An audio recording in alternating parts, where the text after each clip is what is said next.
அனைவருக்கும் வணக்கம். சென்ற வகுப்புல நாம சேரர்களை பற்றி தெரிந்து கொண்டோம். இப்போ நாம சோழர்களை பற்றி தெரிஞ்சிக்க போறோம்.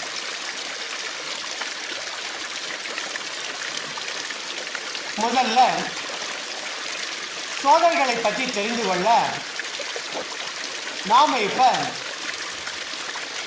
காவிரி ஆற்றுல ஒரு படகு சவாரி செய்ய போறோம். எல்லோரும் படகுல பத்திரமா ஏறிக்கிங்க. நான் உங்களுக்கு சோழர்களை பற்றி சில குறிப்புகளை கொடுக்க போறேன். சோழ மன்னர்களில் சிறந்த மன்னன் யாருன்னா கரிகால் சோழன். ஏன் சோழ மன்னர்களில் சிறந்த மன்னன் கரிகால் சோழன் என்று சொல்றோம்னா, 2000 ஆண்டுகளுக்கு முன்னாடி பெருக்கெடுத்து ஓடிய நீரை தடுத்து அந்த நீரானது அந்த பகுதிகளிலே வசிக்கக்கூடிய மக்கள் பயன்பெற வேண்டும் என்ற உயர்ந்த நோக்கிலே காவிரியின் ஆற்றின் குறுக்கே கல்லணை கட்டிய மிகப்பெரிய தலைவன் அந்த கரிகால் சோழன். அதனால்தான் இந்த பகுதியில் இருக்கக்கூடிய அத்தனை ஊர்களிலும் அந்த அணையிலே தேக்கி வைக்கப்பட்ட நீரானது தேவை ஏற்படுகிற போது திறந்து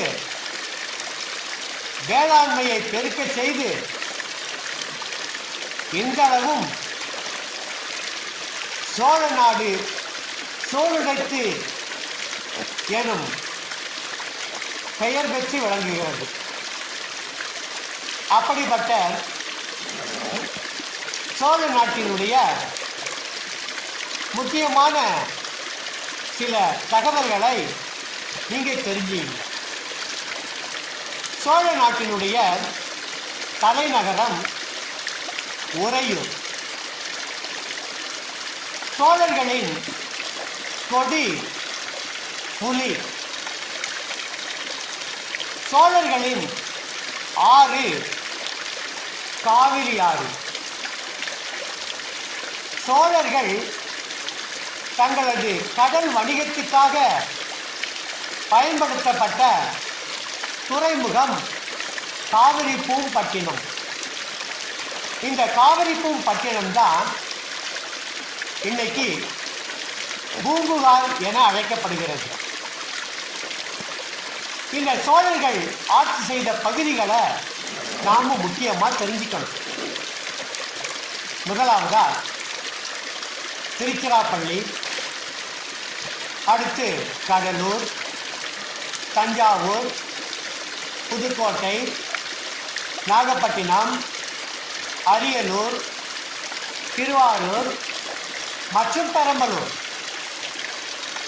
இப்போ நாம் இருக்கக்கூடிய பகுதி கடலூர் பகுதியில் நாம் இருக்கோம்.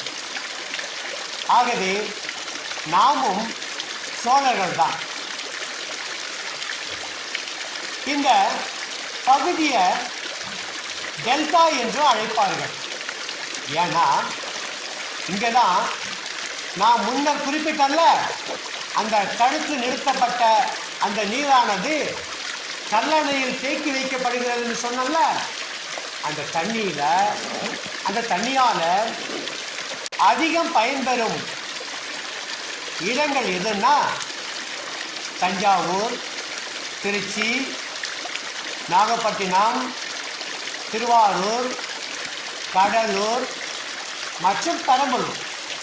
ஆகவே தான் இந்த பகுதிகளை என்னன்னு சொல்றாங்கன்னா டெல்டா மாவட்டங்கள் என்று அழைக்கிறார்கள்.